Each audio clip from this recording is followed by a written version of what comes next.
పెళ్ళైనా పండగైనా వేడుక ఏదైనా పట్టు చీరల ప్రత్యేక వేదిక వారాహి సిల్క్స్. బెంగాల్లో బీజేపీ సర్కార్ దూకుడుగా ముందుకు వెళ్తోంది. ఇచ్చిన హామీలను ఒక్కొక్కటిగా నెరవేరుస్తోంది ప్రభుత్వం. కేబినెట్ భేటీలో సీఎం సువేందు షాకింగ్ నిర్ణయం తీసుకున్నారు. మదర్సా శాఖ మతపర పథకాలకు బ్రేక్ వేశారు. మహిళలకు వరాలు కురిపించింది బెంగాల్ ప్రభుత్వం. అన్నపూర్ణ యోజన పథకానికి గ్రీన్ సిగ్నల్ ఇచ్చింది. జూన్ 1 నుంచి మహిళలకు నెలకు 3,000 రూపాయల ఆర్థిక సాయాన్ని ప్రకటించింది. జూన్ 1 నుంచి మహిళలకు ఉచిత బస్సును కూడా కల్పించనుంది పశ్చిమ బెంగాల్లోని భారతీయ జనతా పార్టీ సర్కార్. దీనికి సంబంధించి మరిన్ని అప్డేట్స్ మా కరెస్పాండెంట్ వెంకట్ అందిస్తారు. వెంకట్, అధికారంలోకి వచ్చిన తర్వాత ఇమ్మీడియట్గా కూడా కొన్ని పథకాలకు గ్రీన్ సిగ్నల్ ఇవ్వడం కావచ్చు, లేకపోతే మతపరమైనటువంటి పథకాలకు బ్రేక్ వేయడం కావచ్చు, దీనికి సంబంధించి అన్ని విధాలా కూడా దూకుడుగా వెళుతోంది సువేందు సర్కార్. ఏంటి అప్డేట్స్ ఏ విధంగా చూడాలి దీన్ని? ఎస్ మురళి, అధికారంలోకి వచ్చిన తర్వాత అంటే అధికారంలోకి రావడానికి ఇచ్చినటువంటి హామీల కంటే కూడా అధికారంలోకి వచ్చిన తర్వాత నువ్వు ఏ హామీ నిలబెట్టుకున్నావు అనే దాని మీదనే నీకు ప్రభుత్వంపై పాజిటివిటీ అనేది పెరుగుతుంది లేదా తగ్గుతుంది. ఇప్పుడు సువేందు అధికారి ఈ అంశానికి సంబంధించి చాలా జాగ్రత్తగా ముందుకు వెళ్తున్నారు అనేది అయితే మనకు స్పష్టంగా అర్థమవుతుంది.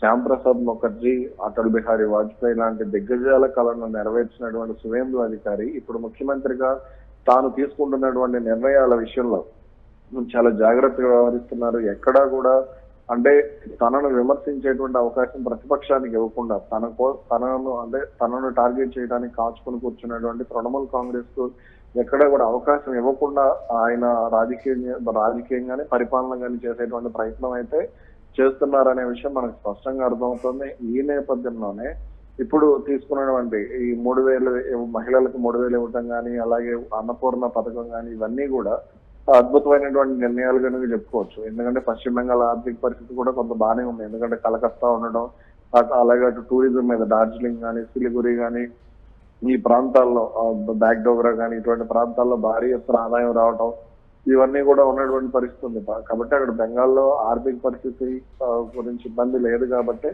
కొంత నిర్ణయాలు కూడా దూకుడుగానే తీసుకుంటున్నారు అనేది అయితే మనకు స్పష్టంగా అర్థమవుతుంది. ఇక భవిష్యత్తులో కూడా మరిన్ని నిర్ణయాలు, ముఖ్యంగా మహిళలను, రైతులను ఎక్కువగా టార్గెట్ చేసే విధంగానే ఆయన సంక్షేమ కార్యక్రమాలు కానీ ఇతరత్ర కార్యక్రమాలు కానీ ఉండేటువంటి అవకాశం అయితే ఉంది.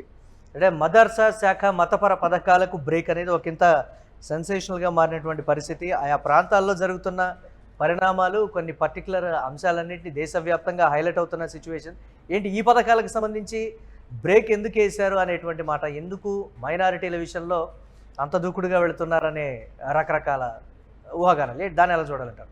బీజేపీది సింగిల్ పాయింట్ ఎజెండా మొత్తం విషయంలో ముస్లిం మైనారిటీలకు సంబంధించి వాళ్ళు ఆలోచన విధానం ఎలా ఉంది అనేది మనం ఇప్పటివరకు భారతీయ జనతా పార్టీని సపోర్ట్ చేస్తున్న మైనారిటీలు కూడా ఉన్నారు, దాన్ని కూడా గుర్తు పెట్టుకోండి అని కూడా సోషల్ మీడియాలో వస్తున్న అంశాలు, వాటిని పరిగణలోకి తీసుకోకూడదంటారా?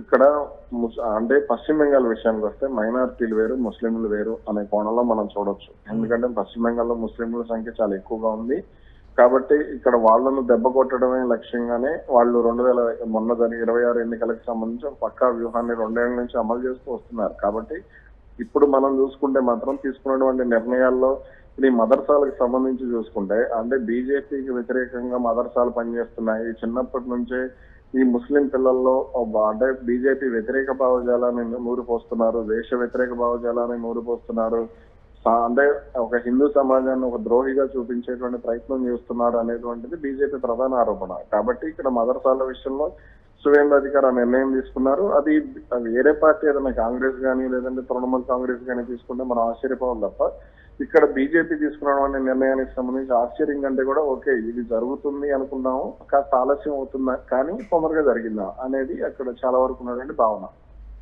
అంటే ఇక రాబోయే రోజుల్లో మరిన్ని షాకింగ్ డెసిషన్స్ కూడా తీసుకోబోతోంది. కంపల్సరీగా ఉంటాయి ఖచ్చితంగా. మనం వాటిని చాలా ఎక్స్పెక్ట్ చేయొచ్చు. ఆ సరిహద్దు కంచె ఏదైతే ఉందో 4,000 కిలోమీటర్ల కంచెకు సంబంధించి కూడా మనం ఎక్స్పెక్ట్ చేయొచ్చు. ఈ ఓపెన్ బార్డర్ విధానం ఏదైతే ఉందో ఆ ఓపెన్ బార్డర్ విధానం క్లోజ్డ్ బార్డర్ విధానంగా మారిపోవడానికి కూడా రంగం సిద్ధమైంది. అలాగే అటు కేంద్ర ప్రభుత్వం నుంచి కూడా దీనికి సంబంధించి గ్రీన్ సిగ్నల్ కూడా దాదాపుగా వచ్చేసింది. అలాగే ఇక్కడ భౌగోళికంగా అంటే ఇబ్బందులు ఉన్న చోట అంటే ఈ ఫెన్సింగ్ నిర్మించడానికి ఇబ్బందులు ఉన్న అంతర్గత వ్యతిరేకత కూడా కొన్ని వర్గాల నుంచి పెరిగే ఛాన్సెస్ ఉంటుంది కదా, దాని గురించి కూడా ఆలోచిస్తే బాగుంటుందనే ఒక సూచన కూడా వస్తుంది కదా, దాన్ని చూడలేమంటారా? కన్సిడర్ చేయకూడదు.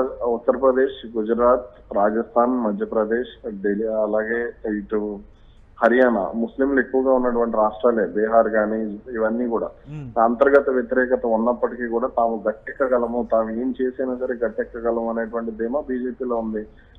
ఆఖరి నిమిషంలో తాము ప్రజల ఆలోచన విధానం మార్చుకోగలం అనేటువంటి ధీమా వాళ్ళకు ఉన్నప్పుడు ఇటువంటి నిర్ణయాలు, ఇంకా పశ్చిమ బెంగాల్ ఎన్నికలకి ఇంకా 5 ఏళ్ళ సమయం ఉంది కాబట్టి ఈలోపు ఎన్ని నిర్ణయాలు తీసుకున్నా అది హిందువుల్లో పాజిటివిటీ కోసమే, దేశభక్తి కోసమే, పశ్చిమ బెంగాల్ రక్షణ కోసమే చెప్పుకోవడంలో బీజేపీ సక్సెస్ అవుతూనే ఉంటుంది. దాన్ని జనాలు వింటూనే ఉంటారు. వాళ్ళకి ఎలాగో సోషల్ మీడియా ఆర్మీ ఉంది, అలాగే మీడియా కూడా ఇప్పుడు అనుకూలంగానే ఉంటుంది కాబట్టి పెద్దగా ఆశ్చర్యపోవడం అవసరం లేదు. Right, thanks for updates Venkat. బెంగాల్లో బీజేపీ సర్కార్ దూకుడును చూస్తూ ఉన్నాం. ఇచ్చినటువంటి హామీలను ఒక్కొక్కటిగా ప్రభుత్వం నెరవేరుస్తోంది. కేబినెట్ భేటీలో సీఎం సువేందు షాకింగ్ నిర్ణయాలు తీసుకుంటూ ఉన్నారు. మదర్సా శాఖ మతపర పథకాలకు సువేందు బ్రేక్ వేశారు. మహిళలకు వరాలు కురిపించింది బెంగాల్ ప్రభుత్వం. అన్నపూర్ణ యోజన పథకానికి గ్రీన్ సిగ్నల్ ఇచ్చింది. జూన్ 1 నుంచి మహిళలకు నెలకు 3,000 రూపాయల ఆర్థిక సాయాన్ని కూడా అమలు చేయనుంది. జూన్ 1 నుంచి మహిళలకు ఉచిత బస్సు ప్రయాణాన్ని కూడా కల్పించనుంది. In principle, approval of Annapurna Yojana scheme under Women and Child Development and Social Welfare Department at the rate of 3,000 per month with effect from 1st of June 2026. In principle, approval of the scheme for free transportation for women of the state of West Bengal in all state-run buses of West Bengal with effect from 1st of June 2026.